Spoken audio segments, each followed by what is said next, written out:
Hi, and welcome to our talk about CrossTalk, speculative data leaks across cores are real. I'm Melissa, and you'll also be hearing from Hani.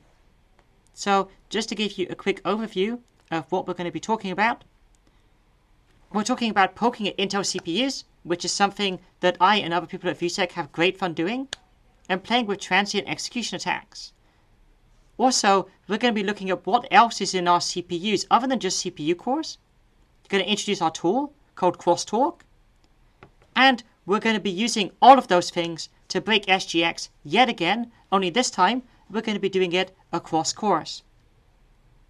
In the end, we're going to end up with yet another expensive mitigation that's slowing down your machines. You'll have to wait to find out by how much. And we had yet another lengthy embargo, and again, you're going to have to wait to find out how long that was, but I will tell you, you might be depressed by both of those numbers. We're going to be talking a bit about transient execution attacks. I'm going to assume that you kind of know how these existing attacks, at least what they're capable of. But the important part for today is just that they let you basically leak the values of internal bits of your CPU from some buffers, from the L1 cache. But a common requirement is that the attackers and the victims need to be on the same physical core. And that means that one really common mitigation is to isolate attacks and victims on separate cores to avoid sharing any resources. And this should be fine, right? And this is basically generally fine.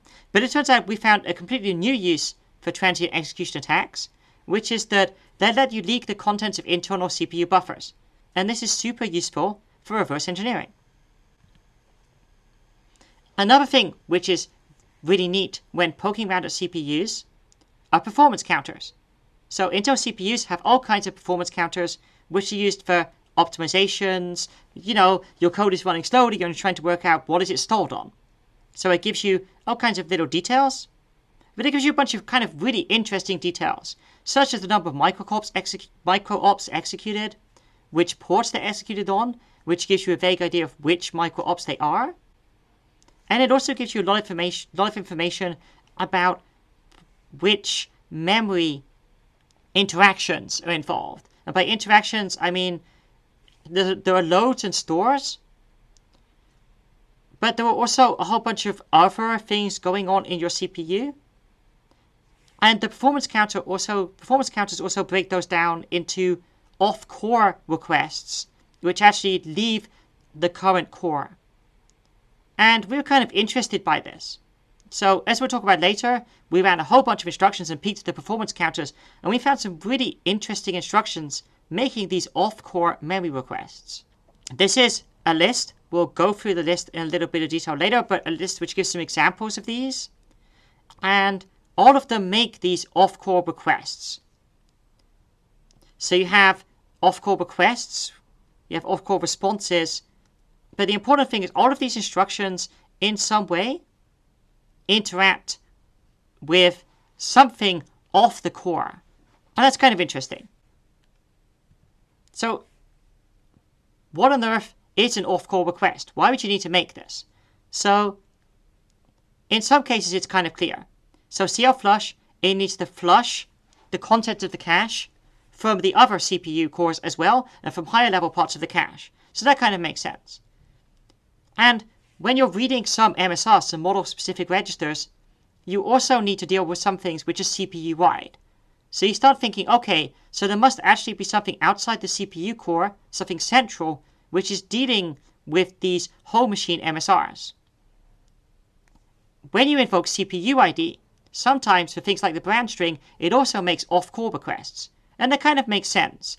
So the brand string for your CPU that tells you what CPU it is, it's probably held centrally on the CPU, burnt into some kind of fuses. And most interestingly, it turns out that RDRAND and RDSeed, which read random numbers, they also go off the local core because the random number generator in Intel CPUs is actually shared between the cores. So if we step back a bit, then we have resources such as the digital random number generator, which are shared between the cores. And what we discovered is that when CPU cores, or rather microcode running on the CPU cores, reads from these shared off-core resources. In some cases, they make use of a shared buffer. And that means that we suddenly have a shared resource between all of the cores in the system, which is kind of visible to all cores. And it turns out in combination with these attacks such as MDS, we can actually see the contents of this buffer. But for now, I'll hand you over to Hani to explain our tool and give you an idea of what we found. Hi everyone, my name is Hani and I'm going to talk to you about CrossTalk. CrossTalk is a tool that we built for analyzing the behavior of x86 instructions on Intel CPUs. It mainly focuses on complex microcoded instructions which perform off-core requests to off-core resources. It analyzes a shared staging buffer which is located outside of the CPU cores, and by using transient execution attacks like MDS, automatically leaks the content of the staging buffer which hosts the off-core responses directed to other physical cores. There are two main components for CrossTalk. The first one is the instruction generation part, where we initially provide a list of the x86 instructions, and we start annotating these instructions by preparing the right environment for them to be executed. And then we generate a list of snippets, wrapping up every single instruction that is ready to be profiled.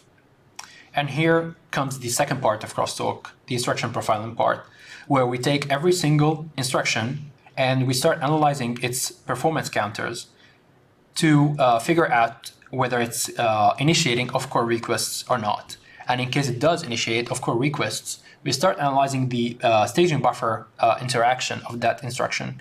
And from that point, we try to generate some leak primitives that we could use later on in exploits.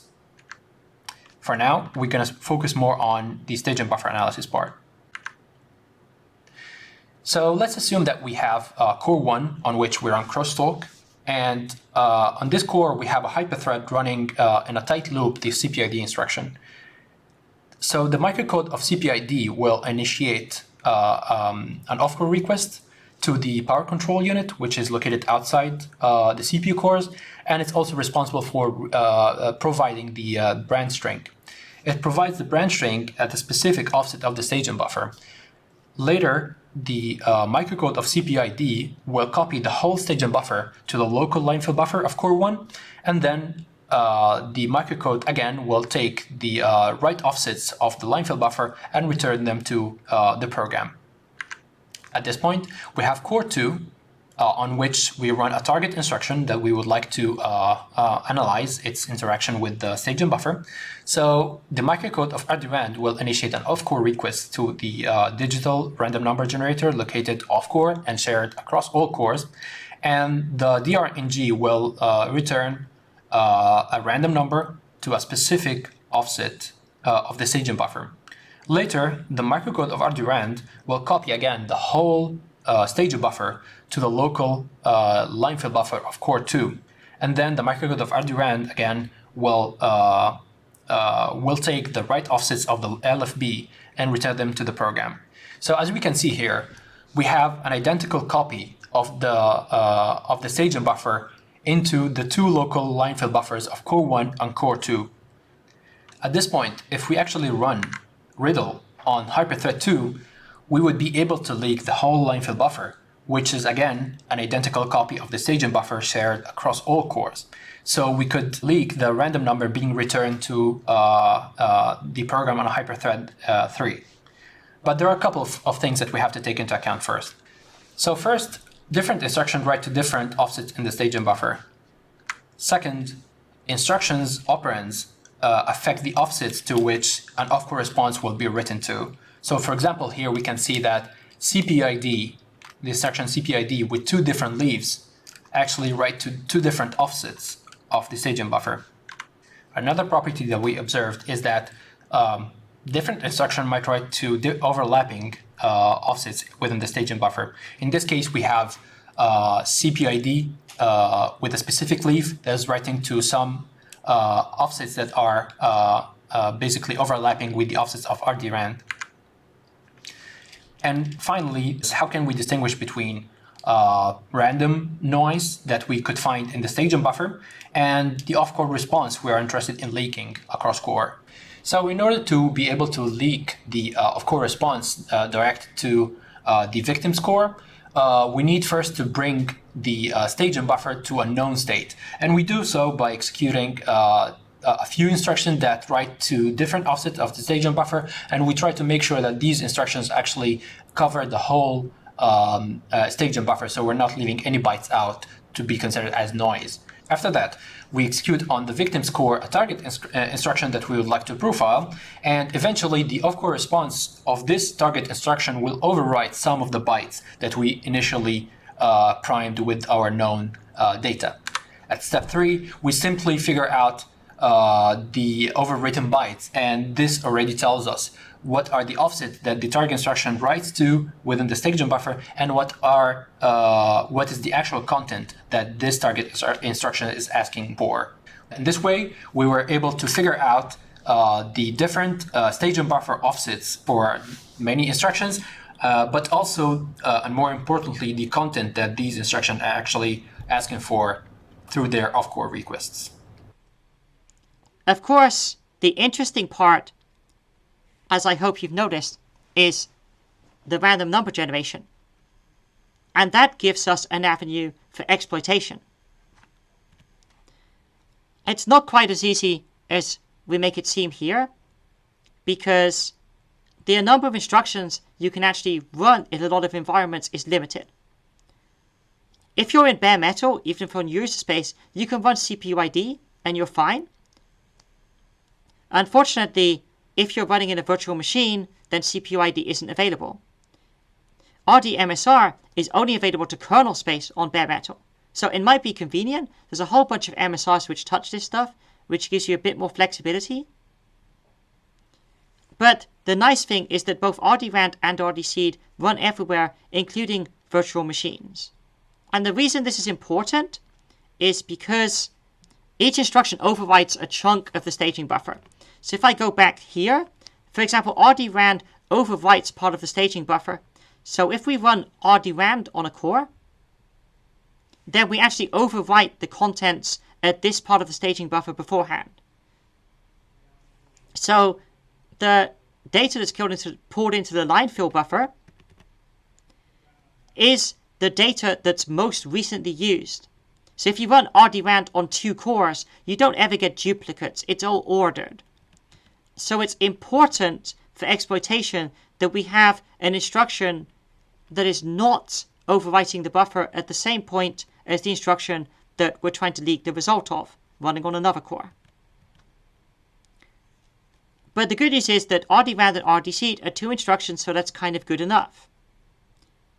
Even more ideal, though, would be if we can use these other instructions.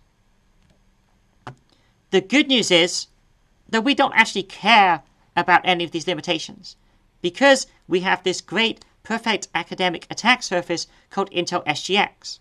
And if we go back and look at the list for a minute, then the thing is that we can run in kernel mode on bare metal if we're attacking an SGX enclave. Because if we're attacking an SGX enclave, the attacker is assumed to have full control of the machine. Therefore, what we're going to consider in this talk is just using the primitives we've discovered to attack Intel SGX enclave performing, well, the traditional thing to do is attacking an enclave performing some kind of cryptographic operation. And this is great news for us because it turns out a lot of crypto operations depend heavily on random numbers. And we have all the tools we need now to actually leak the random numbers being used by another core. And that means that all of the mitigations designed to prevent this at the time we were developing this are ineffective because they're all designed to isolate. For example, mitigations clear the L1 cache in the CPU buffers when entering or leaving SGX. But that's not good enough if you can just grab the contents of the staging buffer from another core just after it's been used. Okay, what exactly are we going to do? Well, remember this situation? So we have RDRAND on one core and we're going to leak it from another core. And we're going to pick an enclave that does ECDSA. So why ECDSA? Why is this interesting? Well, the reason for this is that Intel's SGX SDK actually provides ECDSA. It's used for things like attestation. It's providing a signature with a private key that's hidden inside the enclave. And they use RDRAND for randomness. Why? Because there is no other good source of randomness from within an enclave. And RDRAND is safe. It's good quality random numbers provided by the CPU, and which of course you trust because you're trusting the SGX implementation in the first place. And the cryptographers out there already hate me. I'm sorry for my massive oversimplification of this.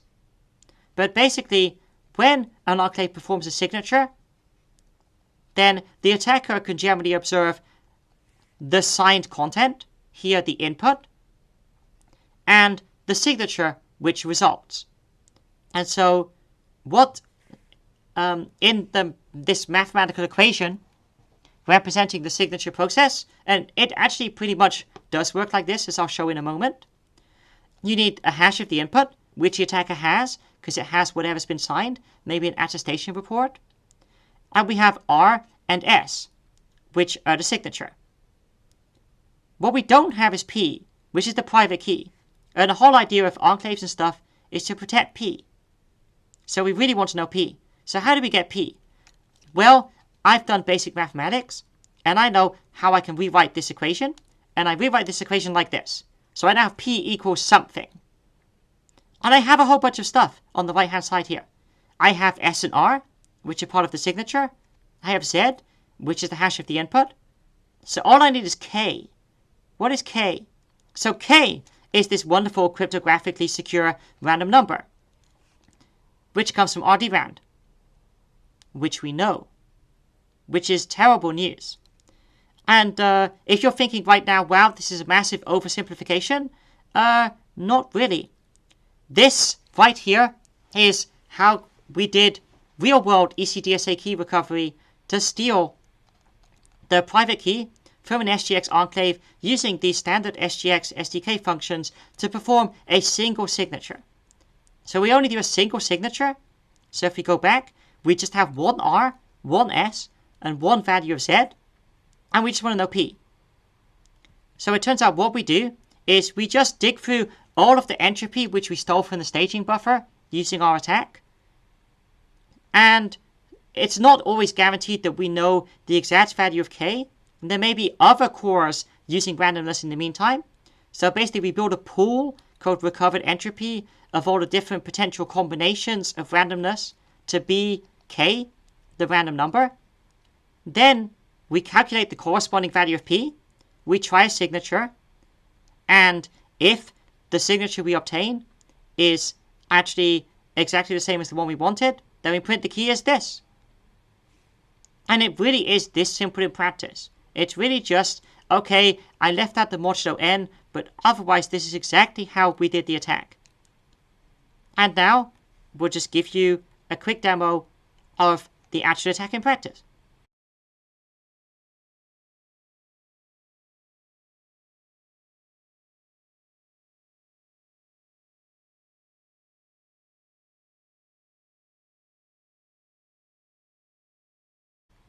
Okay, so you've seen that this is devastatingly effective. It is an awful lot more fiddly to attack other applications like this. You end up with all kinds of timing issues. With SGX, we have things like SGX step that basically let us just single step enclaves. We found this actually wasn't necessary. We just occasionally inject page faults. We make the enclave exit just to make sure that we have enough time to leak the entire contents of the staging buffer, because we are still doing this using MDS, and it is not 100% perfect, but you can do it pretty fast. If you actually try attacking, for example, VM software running in a virtual machine on another core, then it can be not as easy. You can get a lot of noise in there, but still, you can grab a whole lot of bits, but it's not quite as beautiful as attacking SGX and just literally inverting the equation to get the key. This table shows which CPUs are affected, so which CPUs we actually ran this on. So According to Intel, it does not affect their server CPUs. And of course, on modern Intel CPUs, they also fixed the MDS vulnerabilities. We tried it on a modern Xeon Scalable in the office, and indeed, it turns out it doesn't seem to be vulnerable, and so we don't seem to be able to attack it. However, on a whole bunch of other machines, including the Coffee Lake refresh, we were able to successfully perform this attack. This includes Xeon machines that don't support hyperthreading, since you don't actually need hyperthreading to leak the contents of the fill buffer using a reload-style attack. It is more efficient to do it that way.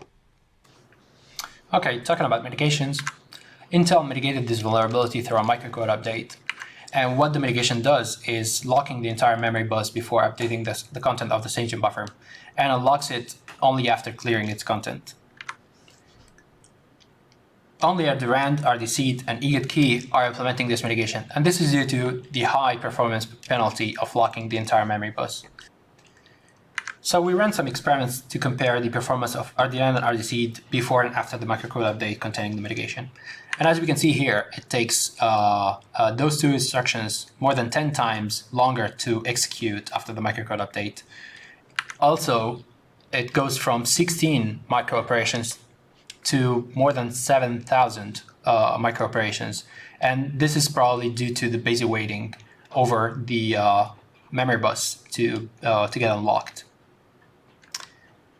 We also observed that the offcore requests now became 6, and we think it's due to the locking and unlocking mechanism of the memory bus. So after the public disclosure of CrossTalk, some benchmarks have shown that if you run RDRAND in a tight loop, the deployed mitigation may reduce RDRAND's performance by 97% on some processors, which is a huge performance loss compared to the original performance. So I'm going to talk a little bit about disclosure, which is of course the most fun part of any vulnerability discovery in a CPU. We really love this at VSEC, and at VSEC we don't really like to call it disclosure, we like to call it by its true name, which is drama. How much drama can you possibly make from a vulnerability? Well, we try hard, right? We don't have a logo for this. We kind of have a cool name, but it's for the profiler, not the vulnerability. How much drama can you possibly have, right? Well, how long is the embargo period for this bug? It was more than 21 months. Why was this embargo period so long? Well, 21 months is a little bit unfair on Intel, perhaps, because, well, we reported a POC of staging buffer leaks to them in September 2018. It's an awful long time ago. In fact, for those of you who have been paying attention, which I think is pretty much no one, there's this paper we published called Riddle.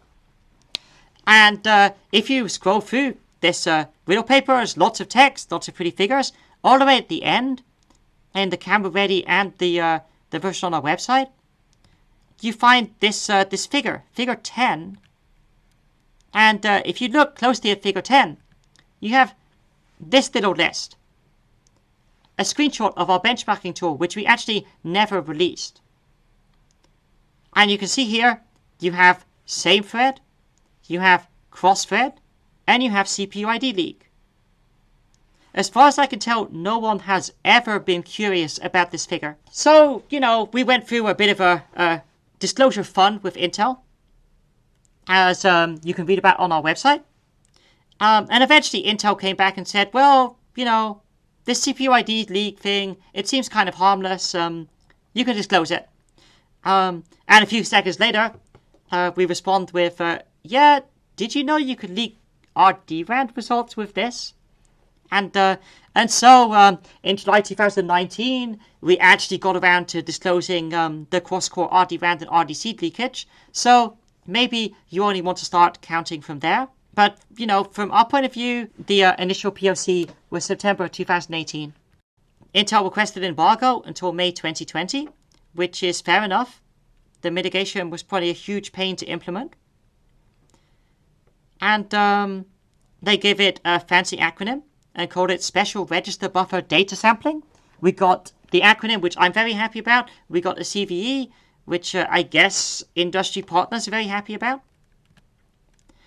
And after disclosure, Intel did actually inform us that the issue had actually been found internally at some point, to everyone's great surprise by Rodrigo's great team. That was everything. Thank you so much for listening, and we'd be super happy to answer any questions you might have.